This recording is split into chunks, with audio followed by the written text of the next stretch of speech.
order to enforce them, you have to remove them from the tax roll and then bring an action with respect to them. So at the point that they're removed, then the payment will be directly to the city. But if there were a foreclosure sale, the purchaser of those homes, or of each home, would be responsible for all future special taxes in connection with those properties, as well as all ordinary property taxes. Okay.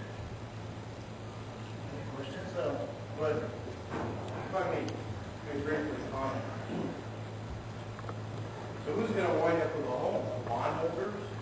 Do you think they want them? I don't think so. The conclusion that everything was done by state law is this gentleman's conclusion. It hasn't been tested in court. There hasn't been depositions. There hasn't been subpoena of all the records. There hasn't been interrogatories. We haven't brought the city officials in to sit down and testify as to these issues. This is not something that is going to go unchallenged. It's going to be challenged. And I think we need to be a little careful about what we're saying in open public session, because you're talking about litigation and things like that. That's not for open session. Well, I understand. We want to stick to the merits and not. Well, I'm trying to. This is a procedural item, whether or not you should hire an attorney to start foreclosure. And I would like to oppose that on behalf of my client, because of the simple reason that it is going to get in litigation. These people love their city. That's the reason they bought houses there. They don't want to go into litigation with the city. They don't want to get dragged in on a foreclosure action. They don't want to have to go through all the rigmarole and a year-long lawsuit or however long it takes to unwind this thing. And they don't want to spend thousands and thousands of dollars any more than the city does. So what I hear is that from this gentleman is that, who I'm sure going to be very highly paid to file these actions, is that there's no room to sit down and talk and negotiate. Just hire me, let's do the retainer agreement, pay me so I can start suing these people and throwing them out of their house. That's what I'm hearing. Just to clarify for the record, I'm not a foreclosure attorney. I'm not the attorney being hired for pursuing foreclosure actions, and I will not make any money from foreclosure actions if they are prosecuted. What I have been engaged to do is to advise the city to protect the city from liability with respect to the existing district and the outstanding bonds, because the city needs to honor its contractual commitments so that it does not have the liability for the CFE taxes. Yeah, but with the litigation and lawsuit, that this could go for years, and delaying the whole process.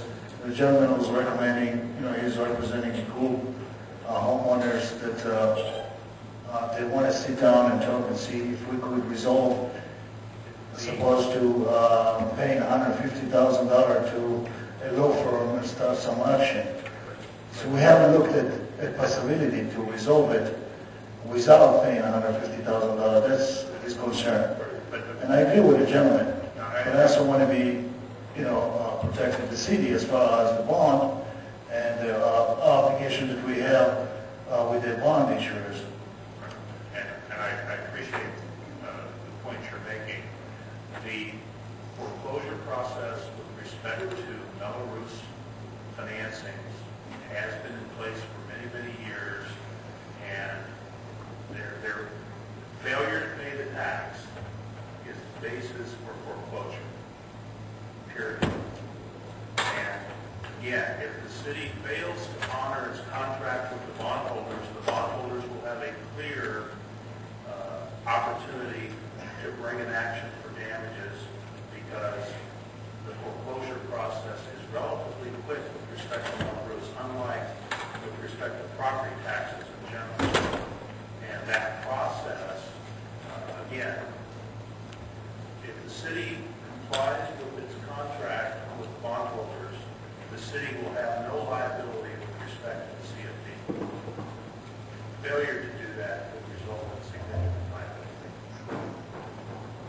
But we don't have the ability to not collect the tax. We don't have the ability to say, we'll forgive it this year, because that was the bondholders' money that we use to put in all the improvements. And we don't have the legal authority to compromise their right to receive the special taxes in repayment of the bonds. I'm concerned because I know that even if you go with foreclosure process, it can take 6 months to 1 year. It's not an easy process. The bondholder are going to be patient, and getting the money.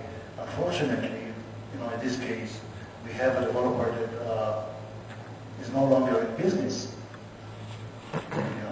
So, it's a little more complicated. But I would think, we need to exhaust and look at other options besides hiring the firm and paying $150,000. I'm sure there's something that we can work out with the homeowners and see the stuff. Maybe we can bring something into a resolution, just like we did, with Bob and the homeowners. I hate to remove people from their homes and foreclose on them in this crisis. Feds is asking the states, every state, to cooperate with homeowners because people are struggling, and there's so many of foreclosures all over the United States. There is a crisis. There is a crisis in the stock market. Banks are losing monies, and it's a domino effect. It is affecting us individuals. We're going to add more fire into all of this. And I think we need to, as a community, a very, very united, very unique community, we need to start bringing some solutions instead of just using the sticks. We need to start using some solution that we have, keep those homeowners in their homes, work with them on the tax issue, and move on. I don't think it is good. The solution right now, you hear the president say, not only to cities, but to banks, to more mortgage companies, they're urging them to work with homeowners so they can stay in their house. And I would like to see if this is an option that we can practice as a city government. I think that's very important for you, Vice Mayor Razan. I think we're obligated to our citizens and see what we can do to help them. It's apparently an art of attorney to see what negotiation or term to an agreement that we can come to. So I'd like to see this develop in a more positive way.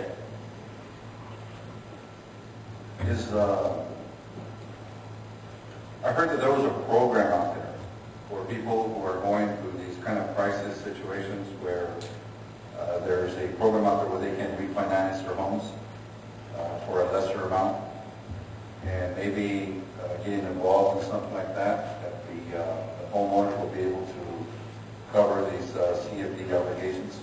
That program really is designed for first mortgages, but it doesn't cover special tax.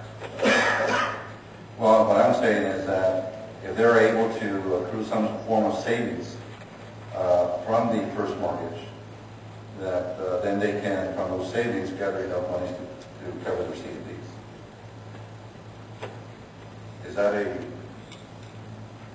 One last comment. The bondholders want their money back. That's true. But they don't want a bunch of foreclosed houses. They'd rather get their money paid back.